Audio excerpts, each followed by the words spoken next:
इस दुनिया में बहुत सी भाषाएं बोली जाती है। इन सारी भाषाओं में सबसे मीठी भाषा होती है मतलब की भाषा।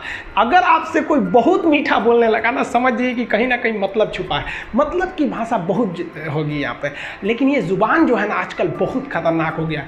कभी कभी देखते होंगे कुछ लोग आपके गलत बात का भी जवाब नहीं दे पाते हैं। तो जवाब देने भाई साहब सबको आता है। बीच में माँ बाप का संस्कार चला आता है, और संस्कार बहुत चीज़ होती है। संस्कार यदि आपके अंदर है तो सब कुछ हारने के बाद भी आप जीत सकते हैं। और अगर संस्कार की जगह अहंकार आ गया ना, तो जीता हुआ भी चीज़ों को हार सकते हैं।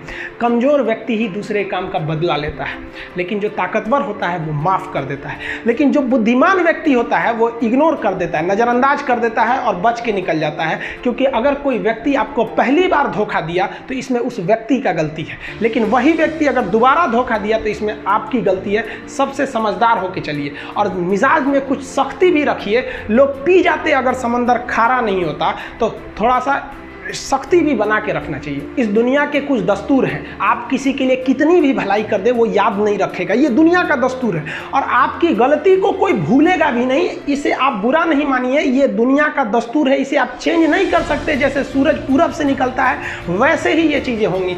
लेकिन हम आपसे कहते हैं, आप दुनिया में आज कई लोग होते हैं दूसरे को लगते हैं सिखाने। आप क्यों दूसरे को बार बार ज्ञान देने लगते हैं? आप अपने आप को क्यों ज्ञानी समझने लगते हैं? दूसरे को सुधारने की कोशिश मत कीजिए, बल्कि खुद सुधरिए। आपके सुधरने से हो सके कि पृथ्वी से एक बुरा इंसान सुधर जाए। आप समाज में जहां भी रहेंगे तो आपके पास बहुत सारे लोग आएंगे, कुछ गलतियां भी करेंगे, कुछ अच्छा काम भी करेंगे। जब भी किसी की प्रशंसा कीजिए तो पूरी महफिल में कीजिए कि ये व्यक्ति ने अच्छा काम किया। लेकिन अगर किसी की शिकायत या उसकी आलोचना करना है, उसे डांटना है, तो उसे अकेले में समझाइए। और डांटने के बाद उसमें इस तरह से कर दीजिए, उसमें प्रशंसा मिला दीजिए। कोई गलती कर दिया, मान लीजिए आपका छोटा भाई नहीं पढ़ाई किया, गलत कम नंबर लाया, तो उसे डांटिए कि, लेकिन अकेले में डांटिए कि इतना कम नंबर क्यों लाया। फिर उसे उसी में एक पॉजिटिवनेस जोड़ दीजिए। तुम्हारे में इतना मेहनत, हम इसलिए डांट रहे हैं कि तुम कर सकते थे लेकिन क्यों नहीं किए।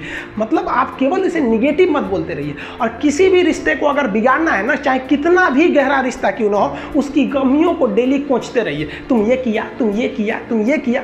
यार दुनिया का कोई रिश्ता चौपट हो जाएगा। गलतियाँ सबसे हो जाती हैं, लेकिन दोबारा गलती नहीं होना चाहिए। जब भी किसी की आलोचना करिए तो उसमें एक छोटी सी प्रशंसा जोड़कर ही उस आलोचना को खत्म कीजिए। कि शुरुआत तो डांटने से किए थे, बाद में उसका हौसला बढ़ा के हंसी मजाक में उसे निकाल दीजिए। बीच बीच में उसे फिर एहसास दिलाइए, लेकिन बार बार कमियों को नहीं गिनाना।